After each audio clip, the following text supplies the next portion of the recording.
Hey everyone, welcome to Day to Day. So before we get into the list कि किस country में कितने accident हुए, कितने क्रैशेस हुए, कितनी लोगों का डेथ हुआ, बेसिकली ये जानने का इंटेंशन है कि कौन सा मोड ऑफ ट्रांसपोर्ट जो है वो सेफ़ है और कौन सा नहीं है। बिकॉज ओबियसली कोई एक इंसिडेंट होने के बाद हम डर जाते हैं और पैनिक क्रिएट हो जाता है। तो ऐसे चीज़ों से बचने के लिए ये सब डेटा देखना बहुत ज़रूरी है।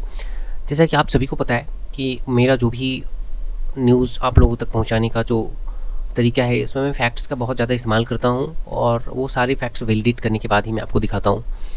सो इट्स सो अनफॉर्चुनेट, आज का जो इंसिडेंट हुआ है इट्स रियली वेरी पेनफुल कि अहमदाबाद से जो लंदन के लिए जो फ़्लाइट जा रही है वो क्रैश कर गया रनवे से, जस्ट मतलब एयरपोर्ट से बगल में ही क्रैश हो गया।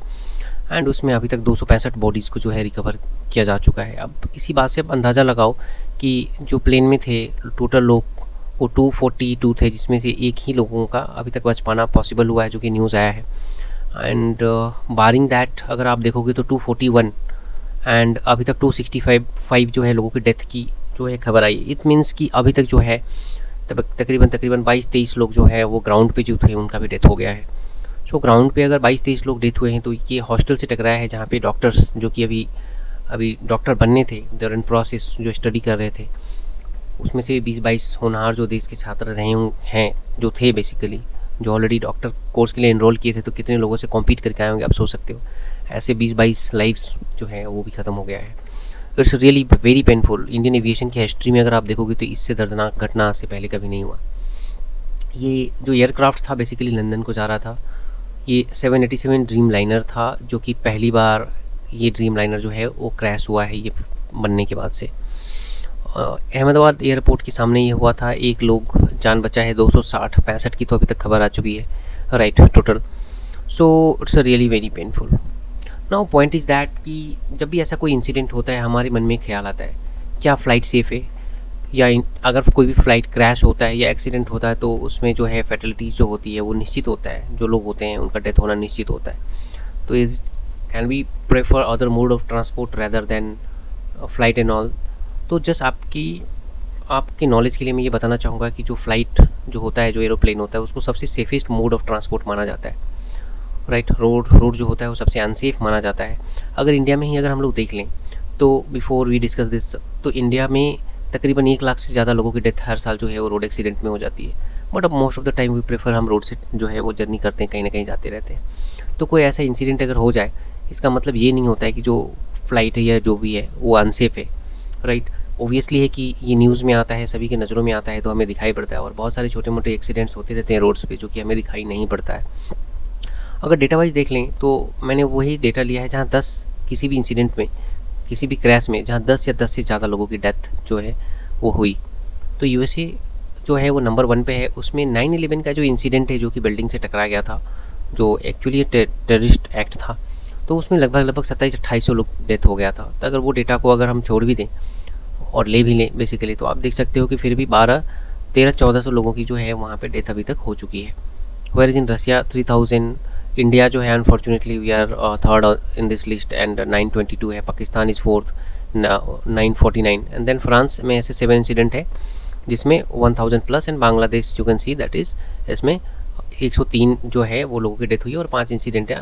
अब यहाँ पे देखोगे अगर वर्ल्ड में इतनी सारी कंट्रीज़ है, but India, Bangladesh and Pakistan, अगर एशिया की ही कंट्रीज़ को हम देखें अगर, तो यहाँ पे 3 ऐसी कंट्री है जो लिस्ट में कहीं ना कहीं आपको टॉप करती देखनी है for the wrong reasons. Definitely जो एविएशन इंडस्ट्री के एक्सपर्ट हैं, they would be the right person to decode all this things and discuss, and definitely it will happen, right. So next अगर आप देखेंगे इंडिया के अंदर में जो मेजर कुछ ऐसे क्रैशेज और एक्सीडेंट्स हुए हैं इन पास्ट, सो इसमें आप देख सकते हो 78 में 213 लोगों की जान चली गई थी। 1996 में 2 जो मिड ईयर कॉलिशन हो गया था ये, और बेसिकली इसमें मोस्टली फॉरेन नेशनल थे। देन पटना में इंसिडेंट हुआ था, उसमें लगभग 60 लोगों की जान चली गई थी। मैंगलोर लगभग 160 के आसपास में था। ये तो पवन हंस हेलीकॉप्टर का है, इसमें भी 17 लोगों की जान चली गई थी। कोझिकोडे में ये टेबल टॉप बहुत न्यूज़ में आया था, टेबल टॉप है, उसमें स्किड कर गया था बारिश होने के कारण, उसमें भी 21 लोगों की जान चली गई थी, और पायलट ने यहाँ बहुत बहादुरी दिखाया था।